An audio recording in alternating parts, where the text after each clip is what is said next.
কলা আমাদের মানবদেহের জন্য খুবই উপকারী একটি খাবার। তেমনি ভাবে কলার খোসাও কিন্তু গাছের জন্য খুব উপকারী একটি খাবার। তো হ্যালো বন্ধুরা, আসসালামু আলাইকুম। সবাই কেমন আছো? আশা করি ভালো আছো।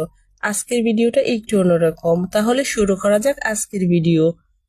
আমরা প্রতিদিনের খাবারে সকালবেলায় কিন্তু কলা, রুটি, অন্যান্য খাবার খেয়ে থাকি। আর যারা গাছপ্রেমিক মানুষ, তারা নিজের স্বাস্থ্যের পাশাপাশি গাছের স্বাস্থ্য নিয়েও কিন্তু ভাবে, যেমনটা আমি করে থাকি। তাই কলার খোসাগুলো না ফেলে দিয়ে বরং এগুলোকে আমি আমার ছাদ বাগানে গাছের জন্য খাবার তৈরি করব। সেজন্যই সাধারণ পানির মধ্যে কলার খোসাগুলো 3 থেকে 4 দিন ভিজিয়ে রাখবো।